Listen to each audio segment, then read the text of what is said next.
Speaker, as we debate this issue, I would like the members of the House who are listening to me to know that we need to listen to each other and we need to make sure that His Excellency the President gets the advice that he needs from this House. Before I address that issue, Mr. Speaker, I want to ponder certain questions. Since 2015, the CJ has been quite silent on this issue. And suddenly, he has come up with this advisory. Is it possible that he could be acting at the behest of certain persons who are not in the House? Is it possible that he's acting on behalf of persons who would like to scuttle the BBI process? Is it possible that he's not acting alone? Mr. Speaker, I point out these three questions, and I want to address this issue now, not just as a ranking member of this House, but also a ranking member of the LSK and a contemporary of the Chief Justice. Mr. Speaker, what we have that we are discussing today is not a judicial decision of the Supreme Court collectively or the CJ alone. It is simply an advisory, not a judicial decision. Advisory in legal interpretation means consultations. Such a momentous decision cannot be made without consulting the heads of the two other arms of government. Mr. Speaker, the Chief Justice acted recklessly, and I have no qualms about saying so. But now that he has done what he has, it is upon us now to take this opportunity to tell the Chief Justice that his advice is erroneous and wrong, and to tell the President why he must ignore that advice. If we don't do that, then we shall be failing in our duty as members of this House. Article 261, sub-article 7, Mr. Speaker, uses the word advice. But sub-article 7 also says that His Excellency shall dissolve the House. That article and sub-article 7 is self-contradictory. In legal terms, when you have such contradictions in the law, then you look at what is more convenient. Like Honorable Kumuja has just said, are you going to solve a problem by creating a bigger one? Have we addressed that issue? Mr. Speaker, I find it strange that we have not considered that in the absence of this Parliament, and I mean when I say Parliament, National Assembly, and the Senate, in their absence, can an election be conducted in this country? Is IBC as it is now properly constituted to conduct an election? Do we have the finances for IBC to do so? If we are going to do that, who is going to appropriate finances to IBC in the absence of Parliament? The decision of the Chief Justice cannot be implemented. It is wrong. But most importantly, Mr. Speaker, Honorable Kumunya has explained the background of how we ended up with what we have in the Constitution. But every cloud has a silver lining. Mr. Speaker, the silver lining on this cloud is that now members of this House have a chance to look at the various contradictions that we have in our Constitution and see how best we can resolve them. The only way to resolve these contradictions that we have in the Constitution is through the BBI process, not by this advisory to the President.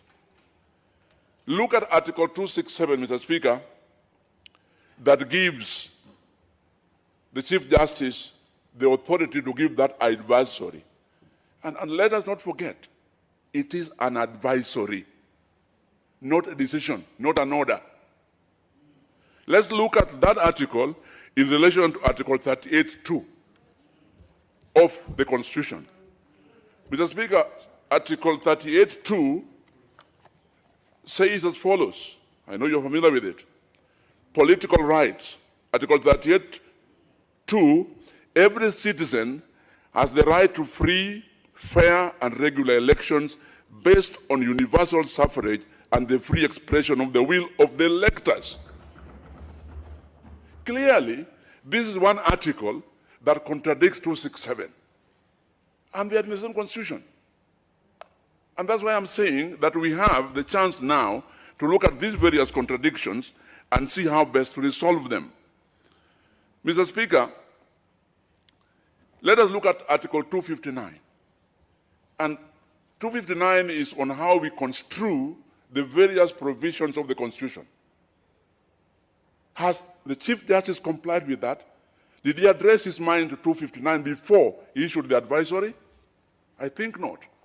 I think not, Mr. Speaker, because the reading of Article 259 is as follows.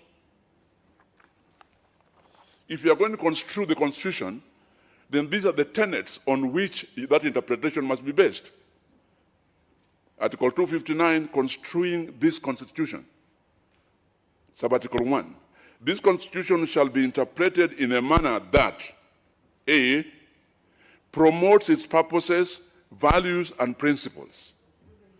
B, advances the rule of law and the human rights and fundamental freedoms in the Bill of Rights. C, permits the development of the law. And finally, most importantly, contributes to good governance. That advisory, does it help Kenya to contribute to good governance? It's going to create chaos. Mr. Speaker, I said when I was starting that as we debate this issue, let's be able to listen to each other. Because if we don't, we are going to miss the points in each other's issues, whether we agree or we don't agree. And as we speak here, Kenyans must understand that we are not arguing the way we are because of our interests as members of this House. No. We are agreeing to this because of posterity. We want this, when it goes down in the legal, political history of Kenya, it should have been said by those who come after us that members of the 12th Parliament address this issue soberly, not in their own interest. We must make it clear to the Chief Justice that he is wrong. And we must make it clear to His Excellency the President that he must not comply with that advisory. Mr. Speaker, not all is lost for this House. Because Article 261, that Honorable Tina Mola earlier on alluded to, gives us the chance, with the agreement of the Speaker, to extend the period if necessary. If we are able to garner 2/3 majority of the members of this House, all we need, Honorable one way or somebody else to do is to raise an amendment based on 261, extend the period, pass it by 2/3 majority, and we are home and dry, and there will be no crisis in the country. So let's not discuss this issue as if we don't know the way out. Lastly, Mr. Speaker, I'm happy that Parliamentary Service Commission has decided that the matter be contested in court. It is only there that these various contradictions will be properly elucidated and properly dealt with. I thank you, Mr. Speaker, for giving me this chance. Naam, Shaban.